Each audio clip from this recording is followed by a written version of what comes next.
I believe that the most successful people on the planet all prioritize wellness as part of their daily life in some way or another.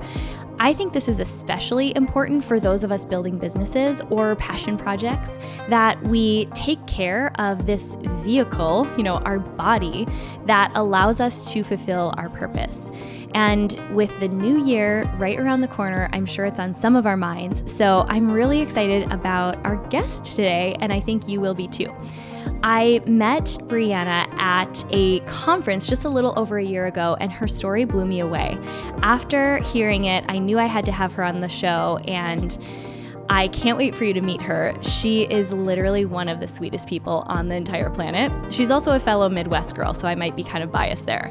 Brianna Bernard is a personal trainer, a nutrition coach, and a mindset mentor who lost over, get this, 100 pounds in just 1 year. Her story has been featured in People magazine, Good Morning America, and most recently on the cover of Train for Her magazine. So talk about a lifestyle change. Wow. Today we're going to chat about not just how she lost the weight, but we're going to talk about mindset and the mindset shift that helped her create the results in her health, and how this mindset shift actually has a lot to say about how you can create results in any area of your life.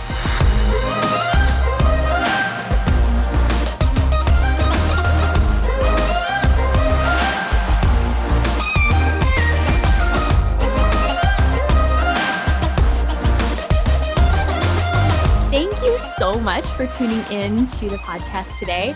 I'm excited to get to share a little time with someone I truly adore. She and I connected at a local event. Well, I guess it's not just for local people, but the event that's hosted in Arizona called Fitposium.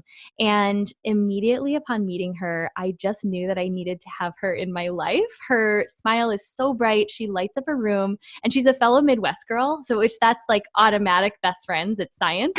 So Brianna, I'm so excited to talk to you today and get to share you with our community. Thank you so much for having me, Lindsay. You know how it is. It's really like once you find your fellow Midwest sisters, it's just automatic besties. It's true. If you could survive a Minnesota winter, then you're in the circle. So I want to get into so much about your background. I actually feel like my Midwest accent is coming out now. Like I just said so much. We're going to get into so much here. I love it. You have had truly an incredible transformation, which I'm going to have you share about in a moment. But I think this conversation, the reason I was excited to have it at this time of the year specifically, is that this is when we're all really reflecting on our lives and the things we may want to change about our career, our health and fitness, our life, heading into not just a new year, but we're on the verge of like a new decade, which is crazy to think about. Yes. And for you, your story, as far as we're going to go back to, is it really centered around a massive change you made in your health and fitness, losing over 100 pounds. You guys, I'm just going to brag on her for a moment because she's way too humble to do it herself, but she's even been featured in People magazine for her transformation. She's had other features, and your story is one that people are really resonating with. So why don't you start there with where you were at in life at that moment you decided you couldn't go on living the way you'd been living anymore? So in 2012, I became a mom to a sweet little boy named Ty, and I gained 70 pounds during my pregnancy, which put me at about 245 pounds the week that Ty was born. And I thought, nah, no big deal. I'll have the baby. The weight's just going to fall off and I'll be myself again. And it turns out it didn't work like that. A year after he was born, so he was almost 1, I was still 245 pounds. And I had tried to make changes in my nutrition. I did the Atkins diet. I tried eating low fat. I would do Whole30. And I tried different exercise routines. I'd go to the gym, or I would go to a group fitness class or do a kettlebell DVD in my living room. And I could do it for a couple of days or a couple of weeks at most. And then I would fall off the wagon. I'd skip a workout or I'd eat a cookie or five, and then it's all over. And so I realized that I couldn't do this alone. I needed to find a community of supportive people to hold me accountable to reach my goals. And my focus and my goal had always been weight loss. And I realized that that wasn't working for me and that I needed to have a new goal. And so I made the year of 2014 the year of self-care. And the moment that I stopped trying to lose weight, I lost 107 pounds. Wow. Oh my God. I literally got chills when you said that. The moment you stopped trying to lose weight. So, what was it about that mindset shift? Because that is a full 180 from the way that most people approach health and fitness. But I bet that was the catalyst for the change that inevitably happened. Would you say that was the mindset piece, the one that changed everything? Absolutely. And in addition to being a new mom and being 100 pounds overweight, I was in a marriage that wasn't working. And I felt very stuck. I was a stay-at-home mom, which I loved, but because I was a stay-at-home mom, I didn't have a job, I didn't have money, and because my marriage wasn't working and I had this little baby, I felt so trapped in my life. And I'm 100 pounds overweight and feeling Yeah. terrible about myself. And I got so uncomfortable staying stuck where I was that I was willing to risk everything in the Yeah. hopes that I could feel better on the other side. And that is where that mindset shift came into play. Yeah. And why I was especially excited to get to share this around the start of a new year, the start of a new decade, is I think this lesson really translates no matter which area of our life we are looking to create massive change in. If your business right now is at a place that you just feel stuck and you haven't really made any measurable progress, or you've been sitting in your fear and self doubt that maybe this isn't going to work out. There's so many different mindset pieces that play into wanting to make a change of any kind. So if you're listening to this and your goal isn't to lose 100 pounds this year, but maybe it's to put an extra $100,000 in your bank account or really create change in another area. I really want you to listen closely because I believe that the mindset piece is the one we so often overlook. I think we always just want someone to give us the plan, kind of like you're saying, you just wanted someone to give you the diet plan or the exercise program that would for sure work. And the truth is, the plan doesn't matter if our mindset around how we approach it isn't locked in. So, what were some of those changes? If you could go back and say, okay, how I used to think about my goals before I had the shift versus how I thought about my goals after, or if you can pinpoint what that switch was for you, I'd be really curious to know. I think there are so many things. It would be so difficult to pinpoint one because, as we know, everything is so interconnected. And Yeah. one of the big things for me was just having these limiting beliefs. Like, I could never do that. Who am I? And Mm. thinking that it wasn't possible for me. And of course, that sets us up for failure. If I go into it thinking I can't, then I'm right. I can't do whatever I'm setting out to do. But making that switch and saying, why not me? Yeah. Why can't I have everything that I want? Why can't I be happy? I can do all of these things. I can do hard things. And instead of focusing Mhm. on, I mean, of course, am I eating well? Am I exercising? Of course, I'm doing all of the things to lose weight. However, my mindset shifted from I'm feeling deprived in doing these, I'm doing all these hard workouts and I'm not eating the things that I love to eat. Instead, it became about implementing healthy habits every day And instead of trying to lose weight, I'm going to focus on doing these things to take care of myself so that I can be the best version of me. And Yeah. that Oh changed gosh. everything. And having a health and fitness background myself, I can 100% see what you're saying, because that was often the make or break between people who had results in their health and fitness. Was, were they looking at it as punishment or as a temporary thing versus a lifestyle that they plan to continue even when they reached the goal? Was that hard for you to maintain on a daily basis? Did you have to almost re-enroll yourself back into that mindset daily? Absolutely. And I would plan for the week, but live in the day. Sometimes live in the Oh. hour, sometimes live in the minute.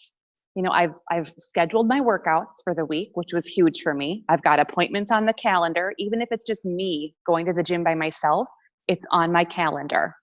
And if it's with a trainer, great, it's on the calendar. And then I've got my meals prepped and planned for the week. So they're all in the fridge in portion containers, and that's all great. But how do you get through the day? Because if I think to myself, I have a whole week of eating healthy and going to the gym, that's really overwhelming. Or if I think to myself, only 98 pounds to go to hit my goal, that's not encouraging. That is super overwhelming. And if that would have been my mindset going into my weight loss journey, I never would have made it to the end. If it's like, oh, Wow. 56 pounds left, that's not the way that I could look at it. And I Yeah. didn't even have that end goal of, I'm going to lose 100 pounds. That probably didn't even enter my mind until I had lost maybe 75. And then I thought, why not? Let's go for it. I can do Yeah. this. But it had to be small, micro goals, underneath that big overarching goal to get where I wanted to be. Yeah, which again, okay, I'm going to turn this back to those of you who listen to the show and your goal is really to grow your business, your passion project, to really maximize your impact this year. It all translates. I mean, focusing on having the master plan, yes, but focusing on those daily and weekly activities that are moving the needle, ultimately, when you look back over the course of a year, that are really going to add up. And so I want to talk a little bit about how this personal transformation really did inspire a whole new purpose for your life. So, talk a little bit about how you made the switch mentally again to focusing on your own journey and then starting to see that maybe you could impact others too. So I decided that if I was going to start fresh, if I was going to become a single mom and um, just start over, I needed to go back to work. And I thought I could go back to corporate America. I had a good job before I became a mom, but I was completely uninspired thinking about going back to that life. And I wanted to make a difference. And I thought, why don't I become a trainer and a nutrition coach and help other people? Because I know what that has done for my life to have people around me who supported me throughout Mm. this process. And I want to do that for other people. And so I went back to school and got certified in personal training and nutrition coaching. And I started working. And not only did that start to give me confidence that, I could do this, but I started making an impact on other women's lives. And it has become the driving force of my life, is helping other people do what I have done. Yeah. And then there was a point for you that it transitioned to, from working within someone else's dream to help people, to transitioning and now focusing on your own your own dream, your own business. So I feel like I had a front row seat to that process for you last year when we connected. But I would love if you would speak a little bit to that, because I think there's actually a lot of people listening who they haven't quite tapped in, or maybe it's even a little bit held back by that limiting belief you talked about having to face within your health and fitness journey of like, well, who am I who am I to make a difference in others' lives? Who am I to have a business of my own and have that be successful? So what did that process look like for you, making the transition and the leap to entrepreneurship? I took a huge leap last year and invested in myself and attended a fitness conference. And I think like a lot of us, we we hold back from investing because we feel like we're not worth it or we shouldn't be spending that money. And that was the game changer for me, was investing and flying across the country, coming to Arizona and attending the Fitposium conference last year where we met. And I had no clue what I was getting into.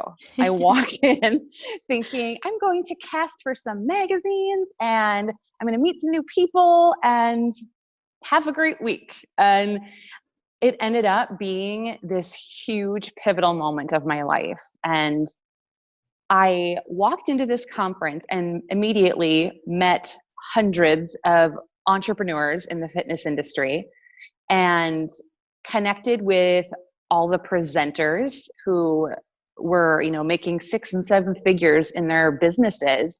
And I went, why couldn't I do something like this? I would love to have an online business in addition to training people in person. And how can I do this? How can I make this happen? And over that course of, 3 days at the conference, I was just flooded with so much valuable information. And I left there on fire. And I just had this pull and this big knot in my stomach saying, this is the next thing that you need to do. And I was terrified because I was working for someone else and I was comfortable, and I just had this burning within me saying, this is the next step for you. And I've had that feeling in other areas of my life. I had that same feeling when I knew that I needed to make a big change in my diet and my health. I had that feeling when I knew that my marriage wasn't working for me anymore. And whenever I have those feelings of, this is so scary and I want to stay small and I want to go hide and I feel like I'm going to throw up and be sick, that is the next thing that I'm supposed to do. Uh-huh. And the more of those feelings I have, the more comfortable I have gotten just diving in head first. And even though it's scary, I can feel that fear and I can feel afraid, but do it anyway. And so that's what I did. I took a huge leap and I quit my job and I decided to start my own business. And that has been the last year for me.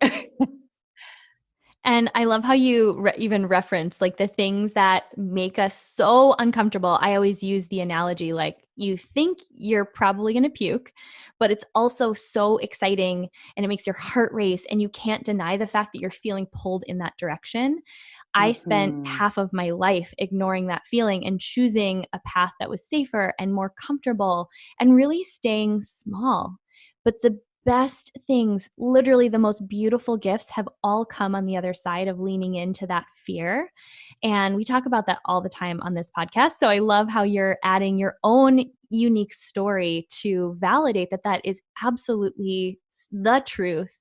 And I think for so many of us, the feeling that we have, if you're entering this new year thinking, gosh, I just am ready for more, your more is probably standing on the other side of something that freaks you the F out right now. And Absolutely. we're just here to remind you that you're not going to die. It's going to be okay. But usually, I always use the analogy that I wanted all of the blessings that came on the other side and that I now see came from taking those bold leaps of faith like you described.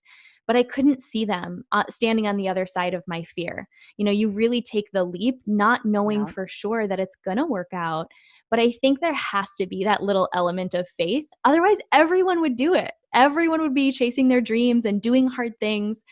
But I don't think we get the benefit of knowing without a shadow of a doubt that it's going to work out for us. And that's that point that makes you go like, I don't know, like kind of feeling nauseous here. Did I have something bad for lunch? But typically that's my indicator that that's the exact direction I need to go. It's so true. You kind of have to burn the rescue boats and just jump and say, I'm going to make this work, because I can sit here and idle forever. But it does get to a point, at least in my experience, where I get more uncomfortable staying where I am than it feels to just take that leap. And it was no different in weight loss. Going through that process of losing 100 pounds, there were a lot of times where I felt uncomfortable. Yeah. But that experience allowed me to practice being comfortable when I felt uncomfortable. And the more I practiced, the easier that became. And that's no different in my business. Sometimes I do things, in fact, not even sometimes, daily, I do things that make me super uncomfortable. But because I have so much practice, I can do it anyway. I can feel super uncomfortable, super unsure, very afraid, but just go for it, because I can live in that now. Yeah. And this analogy just came to my mind that I think just paints such a beautiful picture of everything we're saying, where if you think about a muscle, like if you've ever lifted a weight, you know that, the muscle gets sore and things get torn down. It gets really uncomfortable before that muscle can grow. But the longer you stick to a workout regimen, the more used to that resistance that your bodies get. And I 100% agree. The first couple of times that I really went all in, like really leaned into my fear and my discomfort, it was terrible. But now I know that those situations worked out okay, or they led me to growing and they led me to things that I couldn't even, like blessings I could not have even conceived of. So it gives you that evidence. But I think we're going to tie it all the way back to what you were saying in the beginning about needing support and a community. This is why we talk about we're not meant to do this alone, whether it's life or chasing a health goal or a business goal, because especially to make those first scary leaps, we just know that you're going to have a higher tolerance for risk and fear and doubt if you're in the community of others. If you try to go it alone, that's where your mind is going to talk you out of every scary, risky thing that you want to do or you feel like being led to do. So that's always why we say find a community, whether it's Powerhouse Women or, if you're looking for support around a different goal in your life, find a community that's going to support you. And I love how you started with that, because it ties so beautifully in with this next piece about entrepreneurship as well. It's so true. And just having this community of women in my pocket and knowing that I'm going to be lifted up in any situation that I come across. If I need anything, I know I can reach out to hundreds of women who've got my back, makes me so much less afraid to take a leap. And just seeing everybody else take big risks in their businesses is so inspiring. And how can you not go for your dreams and take that leap for yourself when you have so many incredible women around you who are doing the same thing? Yeah. So this actually just brought up another question that I've never asked you, but especially for me in my journey, that was critical because I was never surrounded by a lot of examples of entrepreneurship. I was surrounded by examples in my family or the people in my community growing up of people who had traditional jobs, which is nothing wrong with that, but I just didn't have examples until I moved to Phoenix and I started to be exposed to different people. Was it the same for you, or do you have entrepreneurs in your family or surrounding you that gave you that little glimpse of what was possible? That's such an interesting question. I'm so glad you asked, because I grew up in a small town. We're talking 400 people, small town. And my parents have known each other since they were 4. Stop. They They, did not. That's they, adorable. they went to preschool and Sunday school together and started dating when they were teenagers, got married, had me. Neither of them went to college, but my mom has always been an entrepreneur. My mom started a tanning salon business when I was a baby, and then eventually wanted to stay home with me and started an in-home childcare business so that she could raise my brother Wow. and I. And so I have always grown up in an environment with an entrepreneurial parent, but at the same time, um, I also have just grown up with so much, um, everything just has stayed the same. My Mhm. mom has had that job for 34 years. My dad has had the same job for 34 years. Everybody I knew had the same job their whole lives, and they never took crazy risks, and they never took um, these big chances. I moved to the city when the second I graduated from high school, when I turned 18, and was just ready to take on the world. And I think my life has kind of terrified my family in many ways because I'm just constantly like, go, go, go and take Yeah. risks. And so while I've had this in my family, at the same time, it was very much low risk in that it's this, brick and mortar business, and people come to us because of course they need a place to leave their kids. And so I was always inspired, and I knew, hey, this is possible. And I've watched my mom run this business, but at the same time, it doesn't make it any less scary to Sure. to do it on your own. And so I've had kind of an interesting balance of that in my life. Yeah, that's so interesting. I never knew that about you, so I'm glad that I asked that. So Yeah. I love and I'm hovering on this piece that you said about investing in yourself because I think this is critical, especially when we're at those junctures where we feel like we've done all that we can by doing the things that we've been doing. Whether that is in health and fitness, whether that's in our business, specifically, I've really noticed it around my business where the most uncomfortable risks that I have taken have often been to invest in a coach or just to invest in putting myself in the room, like you talked about going to that first event, investing in yourself in that way. And we have a lot of moms in our community, a lot of women who, for whatever reason, really struggle with investing in themselves. And I think this either goes to investing financially, or we can take it all the way back to what you were talking about, declaring your year of self-care.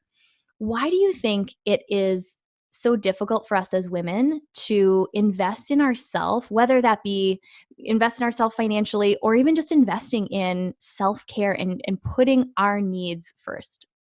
I think a lot of us are caregivers by nature, and we take such pride in taking care of the people in our lives, whether it's our children or our partners or the people we work with, or maybe, in our careers, we take care of people.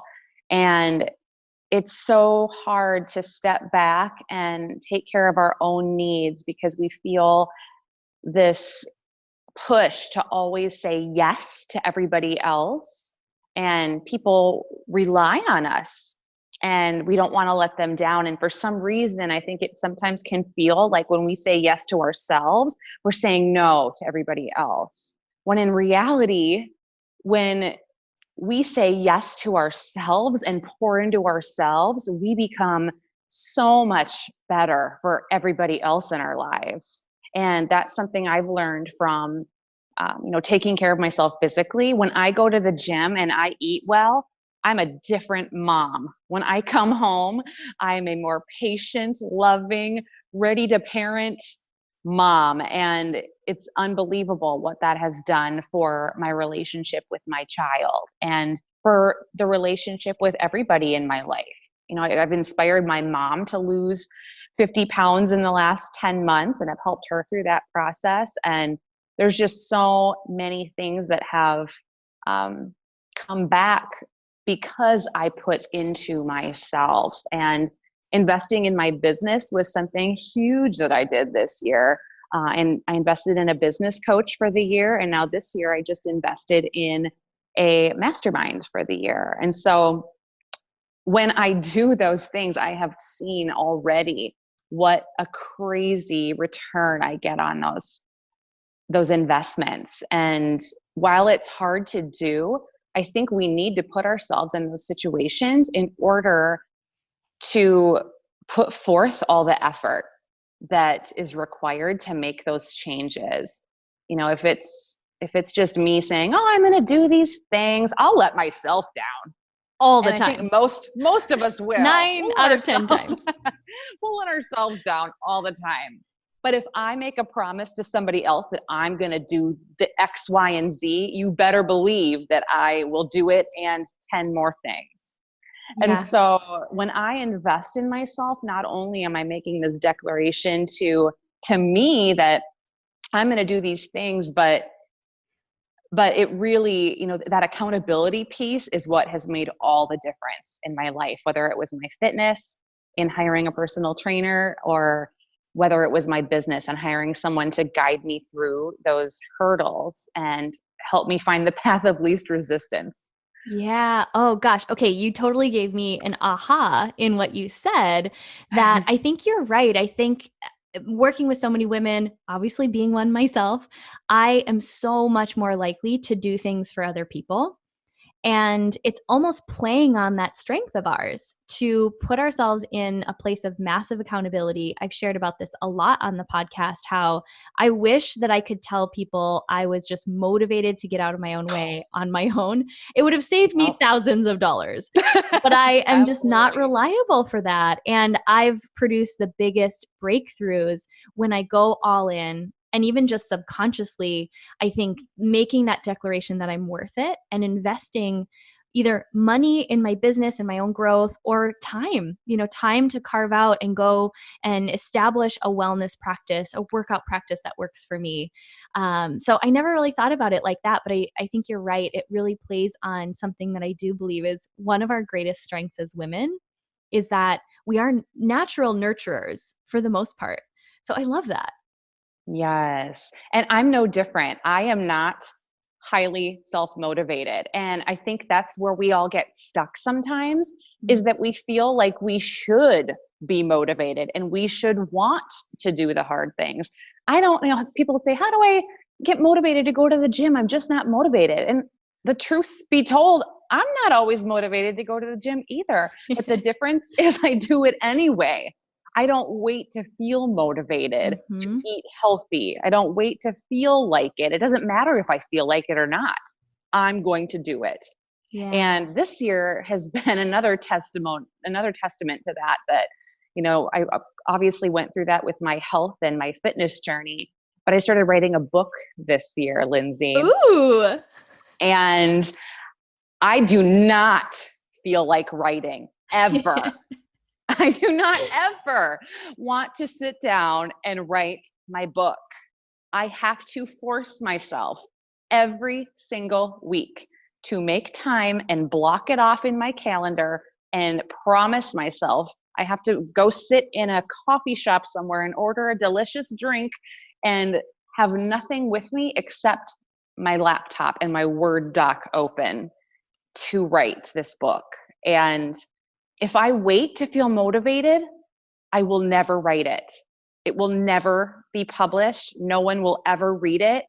And we all have a story within us. We all have a gift within us that we need to share with the world. And you cannot wait to feel motivated to put it out there, because you are going to let so many people down if you do not share that gift with everybody else. Oh, you are speaking right to my soul. And I agree. Writing a book was 99% of the time feeling uninspired, but doing it anyway. And then 1% of the time, I would tap into like this it was almost like a faucet of inspiration was turned on, and I would just try to write as fast as I could before it dried up. So I can't wait. I can't wait to share more about your book and your story when that comes to life. So thanks Thank for sharing about you. that, because now it's recorded. We're holding you accountable, sister. I know. There's no turning back now. No, ma'am. Okay, so as we start to wrap this up, I think the other thing I wanted to really talk about is I am a firm believer that if you look at any successful individual, someone who has success beyond just the money in their bank account or the size of their business, but truly a fulfilling and whole life, they have some sort of a wellness practice. Wellness is part of their life. It's something they invest in. So obviously we're talking, I would think majority of the listeners of this podcast are people who are building a business of their own, would like to someday, or just really, they just feel like there's more for them. And I believe that investing in our wellness is the way to create the kind of life that we want to live. So for someone who might be listening and they know that 2020 is like their year to get the foundation of their wellness handled or get a good set of habits in place, what are some of the first and easiest habits to implement that you recommend to your clients? Like, what are the things that seem so simple but can make a huge difference in how we feel throughout the day, how creative, how mentally focused we feel? What would your answer be if you had to pick like 3? Sure. So the first thing I do in the morning is journal. And I just have a notebook that I write in every day, and I put in the journal. First thing is something I'm grateful for. Every single morning, I start with gratefulness. And sometimes it's overflowing and I feel so grateful. And other times it's like a hard pull to find something that you're feeling awesome about. But I make myself do that every single morning, and that's how I start my day. And so something I'm grateful for, followed by 10 of my biggest goals, 10 huge dreams. It's like the wouldn't it be cool if I did this in 2020 goals for myself. And they may not all happen in the year, but it doesn't matter because I'm going big. And so I write down the same 10 goals word for word in my journal every single morning because I want those goals to be at the forefront of my mind as I go into every single day. So that's the first thing. I love that. I also make time for meditation. And to me, meditation is one of the hardest things I have ever done. Same. I don't do nothing well. I have to be doing stuff all the time. And so for me, it's short and sweet, and I will sit and just focus on my breathing. Something that works really well for me is to breathe in for 4 seconds, hold it at the top for 4 seconds, breathe out for 4 seconds, and then rest at the bottom again for 4 seconds. And I'll do that for 5 minutes straight. And when thoughts start to come into my mind, just turn them off, push them out. Nope, I'm breathing right now.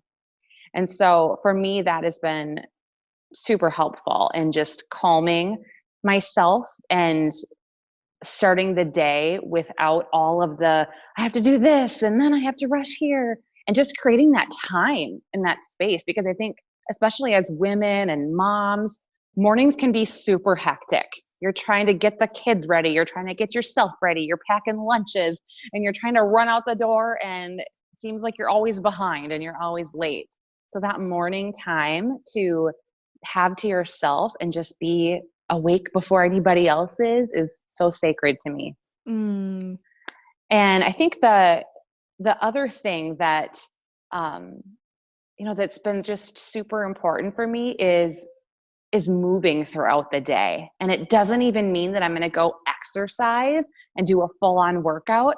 It just means that I'm going to go on a 10-minute walk a couple times a day. And that's it. I might work out that day too, or I might not, and that doesn't matter, but I'm going to take time during my day to get up, get away from the computer or get away from the work that I'm doing and just breathe. If it's nice, go outside. It's Minnesota, so it's about 19 degrees today. So it's been indoor walking for me today. But having that movement more throughout my day is even more beneficial than all of the exercise in one chunk at the end of the day. Oh, and those are all so simple. They're the kind of Yeah. habits that are easy to skip, but they're just as easy to implement and have them eventually become part of your daily routine. So if you're taking any of these on after listening to this podcast, I want you to post on Instagram, share on your story, tag both of us so we can see you, and we'll hold each other accountable that way. So I can't wait to see how many of you take at least one of those three on. I think it would be so easy to implement one of the three. Pick your favorite. And I want to know, what impact does it make on your life? So we don't want this to just be like an passive listening kind of podcast. We want you to actually implement, make changes, have this affect your life and how you show up for your business and your family. And I think this episode absolutely hit on so many simple things that each of us can take away. So, Brianna, thank you so much for being here. It is just such a joy every time we get to connect. And I want to make sure we leave people with knowing the best place to find you if they're looking for that support and accountability, maybe in their own fitness journey, or if they just want to follow along and hear more from you. Where are the best places for them to find you? You can follow me on Instagram at Brianna Bernard Fitness, and same with Facebook. I'm also on LinkedIn under Brianna Bernard Fitness as well, and then BriannaBernardFitness.com. Pretty easy. I love it. Easy. Okay, so we always end with this question, and I'm excited to hear your answer. And as you know, this podcast exists to help other women get out of their own way and into action around their ideas. Because, like you said, we all have gifts and a message to share. So, if you had just one message that you could give to other women who are on this journey with you, who are looking for encouragement and inspiration to just take that next scary step for themselves, what would you want them to know? So many women that I speak to every day tell me that the reason they are not moving forward with their goals is because of fear, the fear that they are going to fail.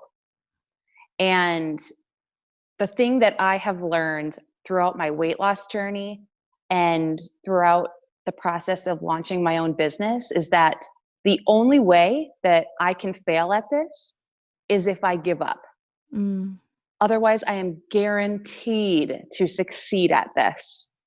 And knowing that and saying that and starting every day with that has been life-changing for me. And that is how I choose to live my life. And that is how I choose to encourage others, is by knowing that the only way that I can fail at this is if I give up. Amen, sister. Brianna, thanks so much for being here. Thank you so much for having me, Lindsay.